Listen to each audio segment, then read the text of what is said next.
33 years after its initial debut, highly regarded as the best situational comedy of all time, Seinfeld continues to hold an astonishing grasp on the comedy genre.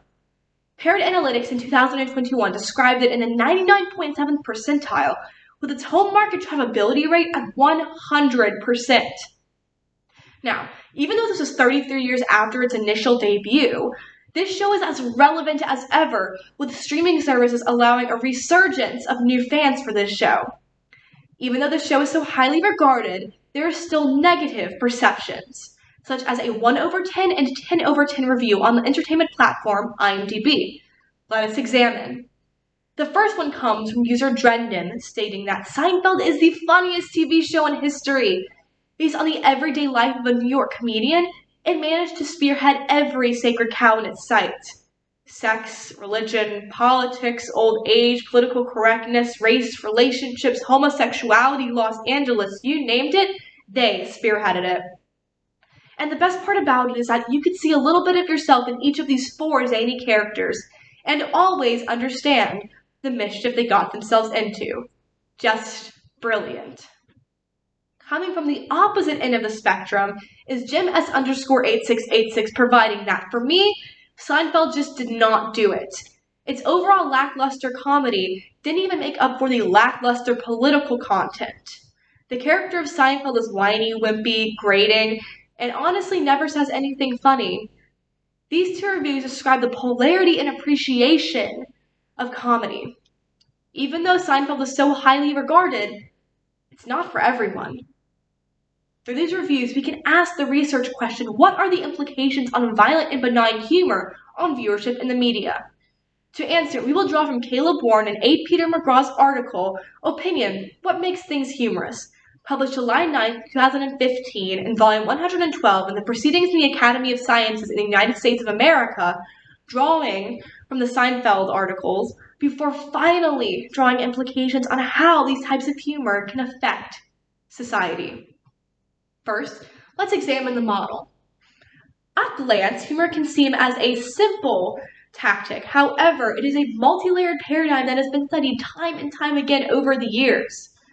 Warren and McGraw's article goes briefly in depth on these types of comedy via 3 perspective points: playful perspective, humor's negative underpinnings, and humor's conflicting and ambiguous interpretations. First, let us examine the playful perspective. They go on to announce that the playful perspective is whenever something seems a little bit tense, they add a humorous interpretation into it and makes it a whole lot better. They go on to describe that psychologists find that in frightening, anxiety-provoking, and otherwise tense situations can be evoked humor if the situation is playful. Their prime example are when people were instructed to draw blood from rats, they were amused to find that they were in fact toy rats. The situation is not that playful, but with the addition of humor, is made quite funny. Moving on to our second point, humor's negative underpinnings, we see the opposite occurrence.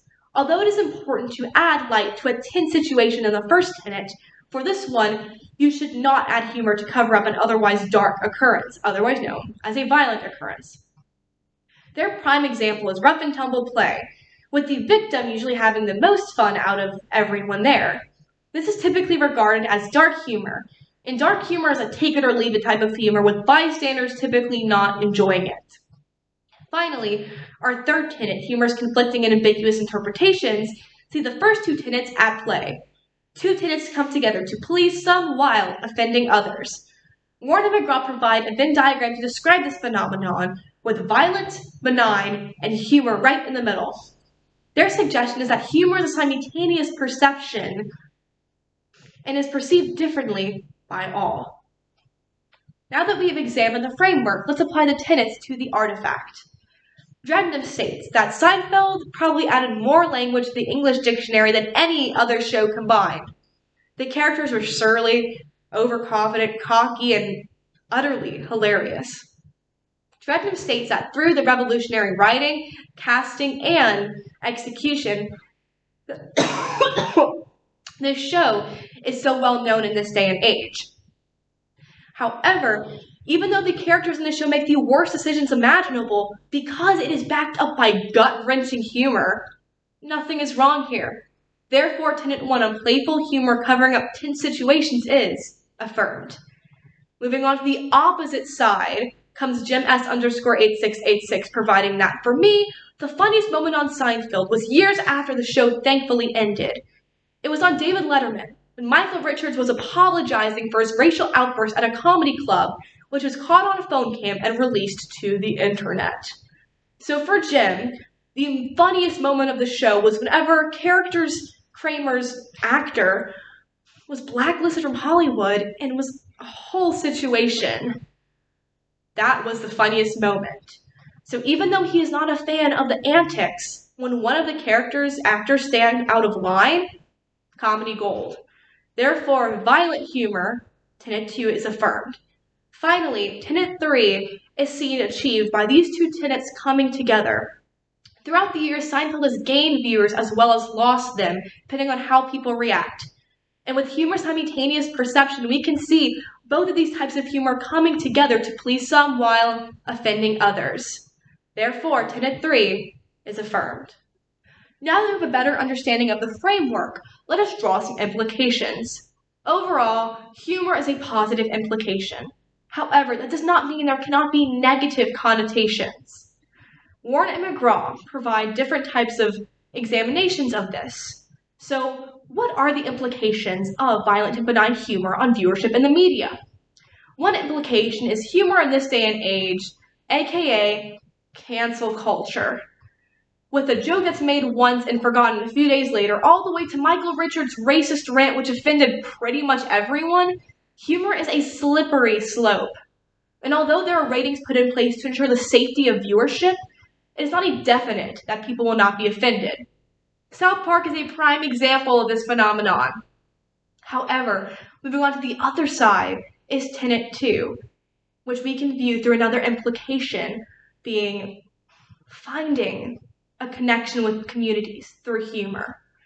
Although there are variations of humor that are not pleasing to everyone, humor itself can connect certain people together.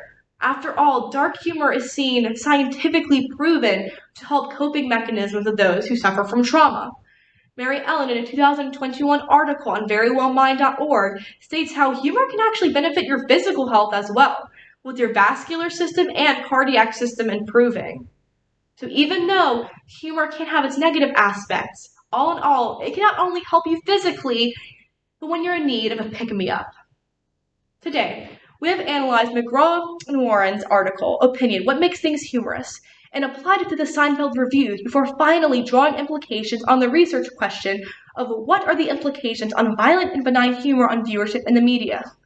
Well, we can see that there are positive implications and negative, spanning from offensive to humorous. All in all, whenever we are watching our own broadcasts, it is important to realize that we are able to share this type of humor with other people and allow others to share them with us. And that is okay. Essentially, barring tone deafness, we take what we get, and you take it or leave it.